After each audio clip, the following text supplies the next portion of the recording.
হযরত মুহাম্মদের জন্মদিন উপলক্ষে প্রথমবারের মতো কৈলাসহরে রক্তদান শিবির অনুষ্ঠিত হচ্ছে কাল। হযরত মুহাম্মদ সাল্লাল্লাহু আলাইহি ওয়াসাল্লামের আবির্ভাব দিবস উপলক্ষে এই প্রথমবারের মতো কৈলাসহরে রক্তদান শিবিরের আয়োজন করতে চলেছে কৈলাসহর ফাতেহায়ে দোয়াজ দাহাম উদযাপন কমিটি। আগামীকাল রবিবার কৈলাসহর জামে মসজিদ চত্বরে রক্তদান শিবির অনুষ্ঠিত হবে। এই নিয়ে আজ শনিবার দুপুর 12:30 নাগাদ কৈলাসহর জামে মসজিদ চত্বরে এক সাংবাদিক সম্মেলনের আয়োজন করা হয়। বিশিষ্ট আইনজীবী কামাল মোহাম্মদ মছদ্দরের তত্ত্বাবধানে সাংবাদিক সম্মেলনটি পরিচালিত হয়। এখানে উল্লেখ করা যেতে পারে যে আগামী 16 সেপ্টেম্বর মানবতার দিশারি হযরত মুহাম্মদ সাল্লাল্লাহু আলাইহি ওয়াসাল্লামের জন্মদিবস। বরাবরের মতো এবারও কৈলাসহরে অনুষ্ঠিত হবে ঐতিহ্যবাহী শোভাযাত্রা। এই শোভাযাত্রা এবং রক্তদান শিবিরকে সামনে রেখে আয়োজিত সাংবাদিক সম্মেলনে কথা বলেন বিশিষ্ট ব্যক্তিবর্গ। গৌরনগর পঞ্চায়েত সমিতির ভাইস চেয়ারম্যান মুহাম্মদ বদরুজ্জামান সাংবাদিক সম্মেলনে নবীর জন্মদিন উপলক্ষে রক্তদান শিবিরের আয়োজন করার জন্য ফাতেহায়ে দোয়াজ দাহাম উদযাপন কমিটিকে ধন্যবাদ জানান। তিনি বলেন, শান্তির দূত হযরত মুহাম্মদ এর জন্মদিবস উপলক্ষে 1971 সাল থেকে শান্তি ও সম্প্রীতির লক্ষ্যে কৈলাসহরে বর্ণাঢ্য শোভাযাত্রা অনুষ্ঠিত হয়ে আসছে। কৈলাসহরের বিভিন্ন প্রান্তের মানুষ শান্তিপূর্ণভাবে নদীর স্রোতের মতো কৈলাসহর জামে মসজিদে এসে জড়ো হন। এই ঐতিহ্যবাহী র্যালিতে বড় বড় মানুষ নেতৃত্ব দিয়েছেন। তাদের বেশিরভাগই আজ প্রয়াত। এ নিয়ে তিনি রাজ্যসভার সাংসদ মাওলানা আব্দুল লতিফ ও কৈলাসহর জামে মসজিদের প্রয়াত ইমাম হাফিজ মুহাম্মদ আলী সাহেবের নামে বিশেষভাবে স্মরণ করেন। কাজেই তাদের প্রতি শ্রদ্ধা রেখেই শান্তিপূর্ণভাবে আমাদের এই শোভাযাত্রাটি সম্পূর্ণ করতে হবে বলে কৈলাসহরের সকল অংশের মানুষের প্রতি আহ্বান রাখেন বদরুজ্জামান। তিনি এই পিস র্যালিতে কৈলাসহরের সকল সম্প্রদায়ের মানুষকে অংশ নেওয়ার আহ্বান জানান, যাতে শান্তির শহর কৈলাসহরের ঐতিহ্য বজায় থাকে।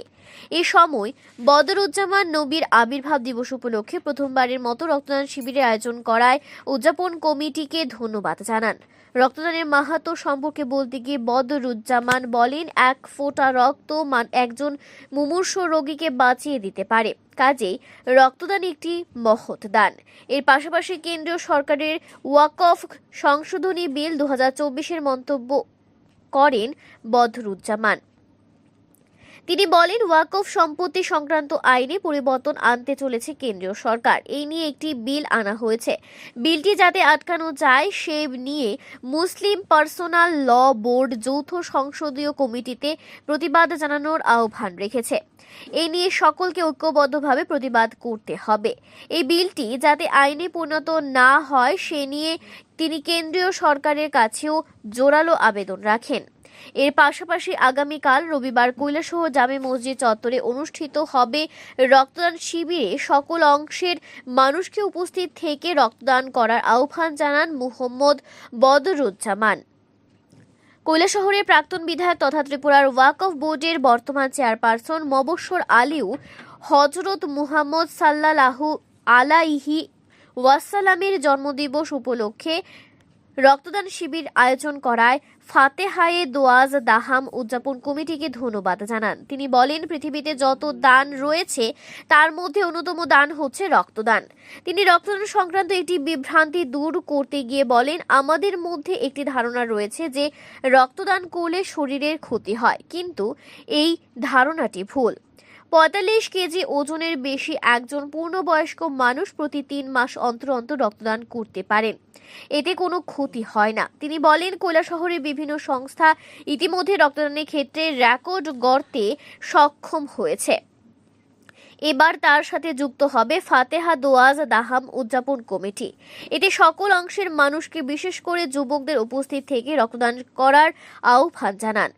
যদিও তাৎপর্যপূর্ণভাবে কেন্দ্রীয় সরকারের ওয়াকফ সংশোধনী বিল 2024 নিয়ে কোনো মন্তব্য করতে শোনা যায়নি ত্রিপুরা ওয়াকফ বোর্ডের চেয়ারপারসন মবস্বর আলীকে। সাংবাদিক সম্মেলনে অন্যান্যদের মধ্যে উপস্থিত ছিলেন বিভিন্ন অতিথিবর্গ।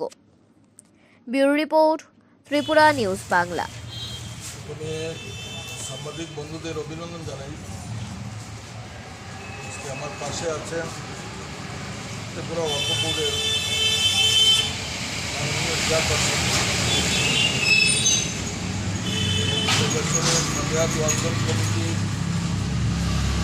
কনভেনার গণ এবং অন্যান্য কর্মকর্তা। এই প্রথম কৈলাসরে 1951 ইংরাজি থেকে এই ফাতেহা দোয়াস্তম উপলক্ষে একটা রেলি অনুষ্ঠিত 1951। সেখানে নেতৃত্ব দিয়েছিলেন এই জামে মসজিদের ইমাম হাজী মাহমুদ আলী সাহেব এবং রাজ্যসভার প্রাক্তন এমপি প্রয়াত মৌলানা আব্দুল লতিফ সাহেব এবং আরও গণ্যমান্য এই 51 ইংরাজি থেকে আজ অব্দি পর্যন্ত এই ফাতেহা দোয়াস্তম উপলক্ষে কৈলাসরের শান্তি সম্প্রীতি বজায় রাখার জন্য একটা পিস র্যালি অনুষ্ঠিত। এবারেই প্রথম ফাতেহা দোয়াস্তম কমিটি তথা সমাজের বিশিষ্ট ব্যক্তিবর্গের পরামর্শে আগামীকাল এই মসজিদ প্রাঙ্গণে একটা রক্তদান শিবির অনুষ্ঠিত হবে। কারণ এক ফোঁটা রক্তই একজন মুমূর্ষুর প্রাণ বাঁচাতে পারে এবং সেই কথাকে চিন্তা করেই এখানের আয়োজকরা এই রক্তদান শিবির করার জন্য সিদ্ধান্ত গ্রহণ করেছেন এবং আগামী কাল প্রচুর যুব সম্প্রদায়ের লোক, প্রচুর যুবক এখানে রক্তদান করবেন সমাজের দুস্থ অসহায় মুমূর্ষুদের জন্য। এবং 16 তারিখে একটা পিস র্যালি অনুষ্ঠিত হবে, যেটা কৈলাসরের বিভিন্ন প্রান্ত থেকে ধর্মপ্রাণ মুসলিম সম্প্রদায়ের যারা আমাদের প্রিয় নবী মোহাম্মদ মুস্তাফা সাল্লাল্লাহু আলাইহি সাল্লামের উম্মত, ওনার যারা উম্মতগণ চিলাবাজার মাদ্রাসা প্রাঙ্গণে জমায়েত হবেন বেলা 12টা, সাড়ে 12টা পর্যন্ত। এক ঘটিকার সময় আমাদের জোহরের নমাজ অনুষ্ঠিত হবে এবং সেই নমাজের পরেই আমরা কৈলাসর অভিমুখে আমরা যাত্রা করি। আমরা আহ্বান জানাই এই পিস র্যালিতে যাতে উভয় সম্প্রদায়ের, বিভিন্ন সম্প্রদায়ের বিশিষ্ট জনরা যাতে এই পিস র্যালিতে অংশগ্রহণ করেন এবং সমাজের শান্তি, সুশৃঙ্খলা, সাম্প্রদায়িক সম্প্রীতি, ভ্রাতৃত্ববোধ এবং শান্তির শহর কৈলাসরের ঐতিহ্য যাতে বজায় থাকে তার জন্য সমাজের সর্বংশের মানুষের কাছে আমরা এই পিস র্যালিতে অংশগ্রহণ করার জন্য আহ্বান করছি।